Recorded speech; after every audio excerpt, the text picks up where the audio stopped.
The train pulled into Mercy Falls just as twilight surrendered to evening, and Clemency Hartwell stepped onto the platform with a carpetbag that represented the sum total of her worldly possessions. Around her, the depot swelled with movement, children chasing each other between stacks of luggage, merchants hauling crates of oranges and peppermint sticks for tomorrow's celebrations, families calling out names in voices thick with reunion. The air smelled of coal smoke and pine boughs, and somewhere a harmonica played a carol she half remembered from childhood. She stood there as the crowd thinned, one hand gripping the worn leather handle of her bag, the other clutching a telegram that had arrived 4 days ago in Philadelphia. Arrangements altered. Circumstances prevent meeting obligations. 12 words that had appended everything. No explanation. No apology. Just those 12 words from a man named Thaddeus Grimmer who had promised marriage in exchange for companionship on a cattle ranch outside town. The platform emptied gradually. Families departed in wagons. The station master began closing shutters against the cold. Clemency watched the last of the sunset fade behind the mountains to the west, purple and gold giving way to that particular blue that comes just before full dark. She had 17 cents in her purse. The return fare to Philadelphia would cost $43, money she did not have and could not imagine acquiring. She had left Philadelphia because her aunt, the woman who had raised her after cholera took both parents, had remarried a widower with 3 sons who looked at Clemency in ways that made her skin crawl. Her aunt had noticed nothing, too grateful for her own second chance to see what was happening under her roof. When the youngest son had cornered Clemency in the pantry, she had known she could not stay. The matrimonial advertisement had seemed like an answer to prayers she had been too tired to voice. Now she understood that prayers sometimes go unanswered, or perhaps they are answered in ways that feel like silence. The depot grew quiet. Through the windows of the buildings along Main Street, she could see families gathering around tables, candles being lit, children pressing their noses to glass. The town hummed with a warmth she could observe but not enter. She was not isolated. She could see people, hear their laughter, smell their suppers cooking, but she stood outside it all like someone watching a play from the wings. Her stomach cramped with hunger. She had eaten nothing since yesterday's breakfast, saving her few cents for whatever came next. The cold seeped through her threadbare coat. She picked up her bag and began walking, not because she knew where to go, but because standing still felt like admitting defeat, and she was not ready for that particular truth yet. The boarding house on Birch Street had a sign in the window advertising rooms by the week, but when Clemency inquired, the proprietress quoted rates that might as well have been for a suite at the Palmer House. She thanked the woman and continued walking, her bag growing heavier with each block. She found herself on the edge of town where a small restaurant called the Brass Kettle stood with lamplight glowing through its windows. The sign said it closed at 6, but she could see movement inside, someone sweeping, chairs being placed upside down on tables. Her feet had carried her this far on instinct, following the promise of warmth if nothing else. Through the window, she watched a man in range clothes sit alone at a corner table. He wore a wide-brimmed hat pushed back on his head, and his weathered hands moved with careful economy as he cut into what looked like a beefsteak. A plate of potatoes sat beside it, steam still rising. He ate slowly, methodically, like someone who had learned not to waste anything, including the experience of a hot meal. The restaurant owner appeared from the back, wiping his hands on his apron. He said something to the cowboy, gestured toward the door. Closing time. The cowboy nodded but did not hurry. The owner shrugged and disappeared into the kitchen again. Clemency stood there longer than she meant to, transfixed by the simple act of eating. Her stomach twisted with such fierce hunger that for a moment she felt dizzy. She must have swayed, because suddenly the cowboy's head turned toward the window. Their eyes met through the glass. She looked away immediately, ashamed to be caught staring, and began to walk on. But his voice stopped her. Mississippi. He stood in the doorway of the Brass Kettle, his silhouette backlit by the warm interior. His face remained shadowed, but his voice carried clearly through the cold evening air. You waiting on someone? No, she said because it was the truth. He studied her for a moment, then stepped aside. They're closing, but there's still food. Kitchen made too much, as usual. I haven't the money for, didn't ask if you did. He gestured toward the interior. Man inside is Josiah. Tell him Callan Brody said to bring out the extra plate. She hesitated, pride and hunger warring inside her chest. Pride had kept her upright through many indignities, but pride could not warm her or fill her stomach. And there was something in the way he offered, matter of fact, without pity, as if he were simply stating a fact about the world, that made it easier to accept. Thank you, she said quietly. He nodded once and returned to his table. Clemency entered the restaurant, the warmth hitting her like a physical thing. Josiah, a stout man with kind eyes, looked up from his sweeping. Callan says there's an extra plate, she said, the words feeling strange in her mouth. Josiah smiled. There usually is on Christmas Eve. Sit anywhere you like, miss. She chose a table near the stove, not too close to the cob but not too far either. Within minutes, Josiah brought out a plate identical to what Callan Brody was eating: beefsteak, potatoes, carrots glazed with butter, and a thick slice of bread. The smell alone nearly undid her. She ate slowly, trying to maintain some dignity, but each bite was a small revelation. Across the room, Callan continued his own meal in silence, asking nothing of her, his presence somehow both distant and protective. When she finished eating, Clemency sat with her hands folded in her lap, unsure of what came next. Josiah emerged from the kitchen with 2 cups of coffee, setting one before her and one before Callan without comment. The coffee was strong and hot, and she wrapped her hands around the cup, letting the warmth seep into her fingers. Thank you for the meal, she said to the room, to Josiah, to Callan, to whoever might claim responsibility for this small mercy. Josiah waved a hand. Callan paid for it. I just cooked it. She turned to look at the cowboy properly for the first time. He was younger than his weathered appearance suggested, perhaps 30, with dark hair that needed cutting and eyes that seemed accustomed to measuring distances. There was a quietness about him that felt earned rather than natural, the quietness of someone who had learned the limits of words. I'll repay you, she said, when I'm able. No need. He took a sip of his coffee, his gaze steady but not intrusive. We all stumble at some point. The simplicity of it disarmed her. No questions about why she was alone on Christmas Eve, no judgment about her circumstances, no demand for her story in exchange for his charity. Just an acknowledgement that hardship was part of the human condition. Josiah began banking the fire in the stove. You got somewhere to stay tonight, miss? The question hung in the air. Clemency considered lying, but exhaustion had stripped away her capacity for deception. Not yet. Josiah and Callan exchanged a look that seemed to communicate volumes in silence. Then Josiah spoke. My sister Temperance runs a boarding house on Maple Street. Lost her husband 2 years back, raises their daughter alone. She keeps a room for travelers who find themselves short of funds. Work exchange sort of arrangement. You help with cooking and cleaning, you get bed and board. I can work, Clemency said quickly. I'm not afraid of work. Didn't figure you were, Josiah said. He pulled a pencil from behind his ear and sketched a simple map on a piece of butcher paper.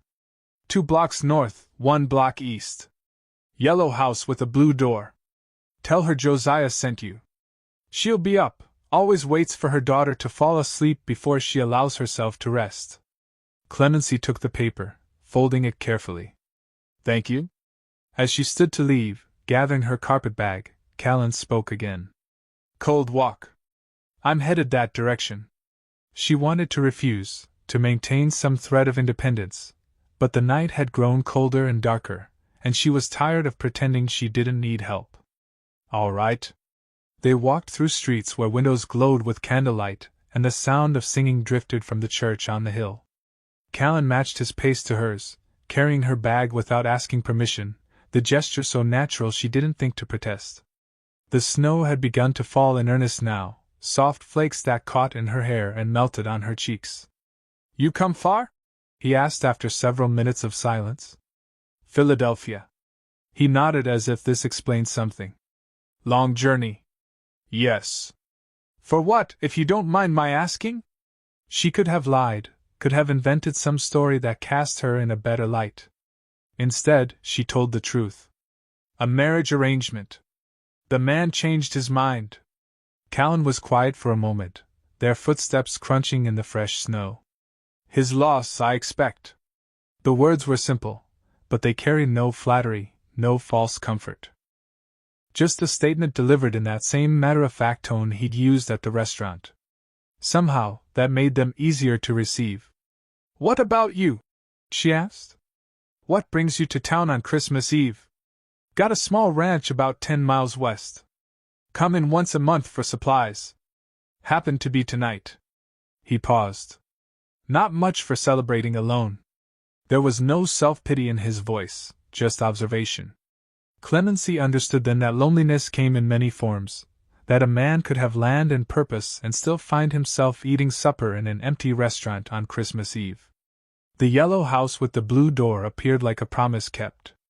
Temperance Marsh answered on the second knock, a woman in her mid-30s with capable hands and eyes that assessed without condemning. Her daughter, a girl of perhaps 6, peered around her mother's skirts with frank curiosity. "Josiah sent word you might come," Temperance said after Callan made brief introductions. "Come in from the cold." The house was modest but clean, smelling of cinnamon and wood smoke. Callan set down Clemency's bag and tipped his hat. "I'll be going then." "Stay for coffee, at least," Temperance offered. "It's Christmas Eve." He hesitated, then nodded. "Just coffee." They sat in the warm kitchen while Temperance's daughter, Cora, brought out a tin of cookies shaped like stars. The girl distributed them with serious ceremony, one to each adult, keeping 2 for herself. Clemency watched this small ritual and felt something shift inside her chest, not quite hope, but perhaps the memory of what hope felt like. "Josiah mentioned the arrangement," Temperance said, pouring coffee into mismatched cups. "Room and board for help around the house. Cooking, cleaning, mending. I take in laundry from some of the ranchers, so there's always work if you're willing." "I'm willing," Clemency said. "Good." Temperance studied her for a moment. "You running from something or towards something?" The directness caught Clemency off guard. She glanced at Callan, who was carefully not watching her, his attention fixed on his coffee. "I'm not running. The thing I was moving toward, it disappeared." Temperance nodded as if this made perfect sense. "Things do that sometimes. Disappear right when you reach for them." She stood and pulled a letter from a drawer in the sideboard. "This came 3 days ago. Addressed to a bride expected on today's train. Postmaster gave it to me, asked me to watch for someone fitting the description." Clemency took the envelope with hands that trembled slightly. Her name was written across the front in a cramped, uncertain script. She broke the seal and read while the others gave her the privacy of their silence. The letter was from Thaddeus Grimmer's sister. Her brother had died 2 weeks earlier, thrown from a horse, struck his head on a rock. He'd lingered 3 days before passing. The sister wrote that she'd found the correspondence with Clemency among his effects. She apologized for the telegram's brevity, explained that grief had made her clumsy with words. She hoped Clemency hadn't yet departed, but if she had, the sister prayed she would find some kindness in Mercy Falls despite the tragic circumstances. Clemency folded the letter carefully, her hand steady now. She felt Callan's eyes on her, Temperance's patient waiting. The girl, Cora, had fallen asleep with her head on the table, one hand still clutching a star cookie. "He's dead," Clemency said quietly. "The man I came to marry. Died before the telegram even reached me." The words should have carried more weight, but she felt only a strange lightness. She had never known Thaddeus Grimmer. Had never loved him, never imagined loving him. The arrangement had been practical, a solution to immediate problems. His death was tragic, certainly, but it was not her tragedy. She had not lost something she'd possessed. She had only lost the idea of a future that had never truly existed. "I'm sorry," Temperance said, and meant it. Callan said nothing, but he refilled Clemency's coffee cup, the gesture somehow more comforting than words could be. The days between Christmas and New Year passed in a rhythm that Clemency found unexpectedly soothing. She woke before dawn to help Temperance with breakfast, spent mornings scrubbing laundry in the large copper tub behind the house, afternoons mending shirts and trousers by the window where the light was best. Cora followed her like a shadow, chattering about everything and nothing, her presence a balm Clemency hadn't known she needed. Callan appeared on the third day after Christmas, driving a wagon loaded with supplies. He knocked on the kitchen door just as Clemency was kneading bread dough, her hands white with flour. "Brought some things," he said when Temperance answered. "Sack of potatoes from my cellar. Some preserves my neighbor made. She always makes too much. Thought you might use them." Temperance accepted with a knowing smile. "That's kind of you, Callan. Stay for supper? Don't want to impose." "You won't be. We're having stew, and there's plenty." He stayed. Over the meal, he spoke quietly with Cora about a litter of barn cats on his ranch, promised to bring her the gentlest kitten when it was weaned. The girl's eyes went wide with delight. Clemency watched this exchange and saw something she hadn't noticed before, the way his shoulders relaxed around the child, the way his voice softened. Here was a man who had known how to be gentle before life had required him to be hard. After supper, while Temperance put Cora to bed, Callan helped Clemency with the dishes. They worked in companionable silence, her washing, him drying. When she handed him the last plate, their fingers brushed, and neither pulled away immediately. "You settling in all right?" he asked. "Better than I expected." She dried her hands on her apron. "Temperance is generous. Cora is sweet. The work is honest." "That's good." He set the plate in the cupboard with care. "I've been thinking." She waited, watching his profile in the lamplight. "My ranch needs work come spring. Fences to mend, garden to plant. I usually hire day workers from town, but they're unreliable. If you're still here in March, and if you're willing, there'd be steady work. Fair wages." It was an offer of future possibility, carefully phrased to demand nothing. Clemency felt something loosen in her chest, some knot she hadn't known was there. "Why?" she asked. Not challenging, just curious. He considered the question seriously. "Because you showed up here with nothing and didn't complain. Because you work without being asked. Because..." He paused, searching for words. "Because I know what it's like to need a handhold when everything's sliding away." There was a story there, buried in that last sentence. Clemency waited to see if he would tell it. "Lost my wife 3 years ago," he said finally. "Fever took her in 4 days. We'd been married 8 months. His voice remained steady, but his hands stilled on the dish towel. "Afterward, people meant well.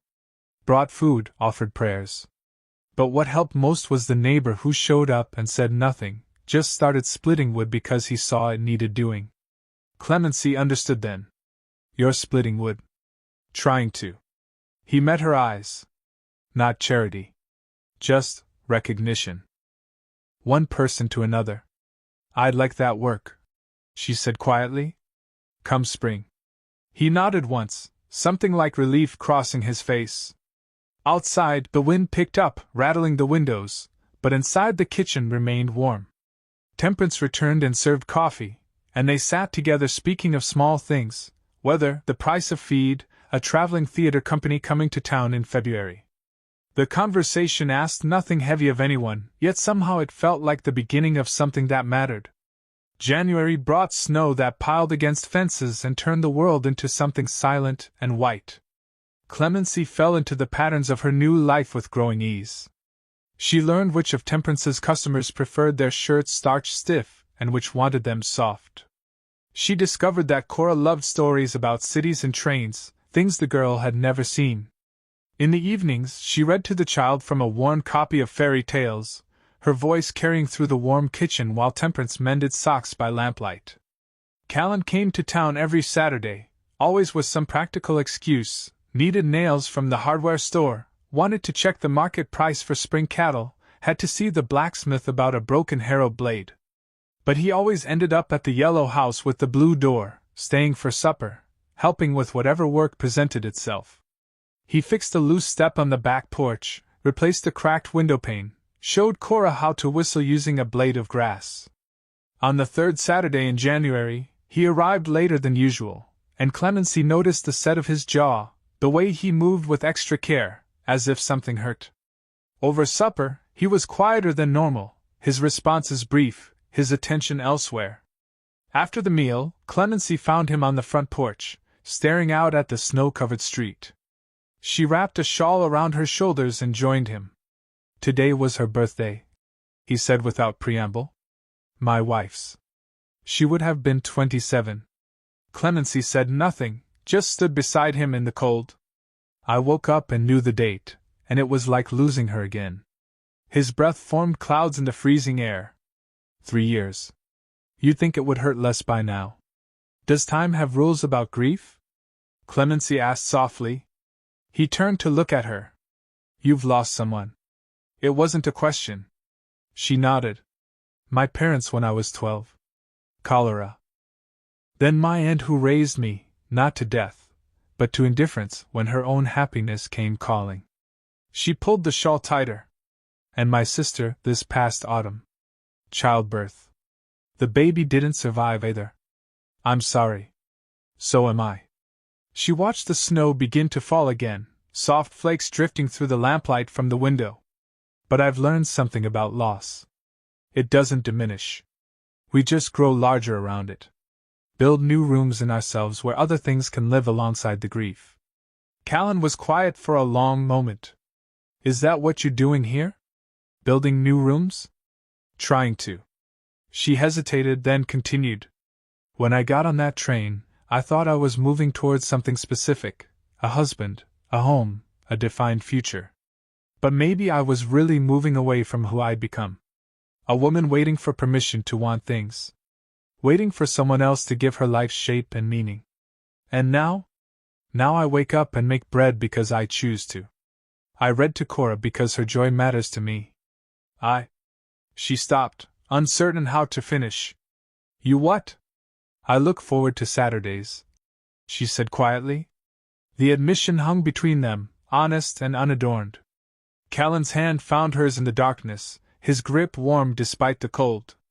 They stood that way for several minutes, not speaking, just breathing the frozen air together while snow accumulated on the porch railing and the world grew quieter still. February arrived with a thaw that turned the streets to mud and made everyone in Mercy Falls restless for spring. Clemency had been at Temperance's house for 6 weeks, and the arrangement had evolved into something that felt less like work exchange and more like family.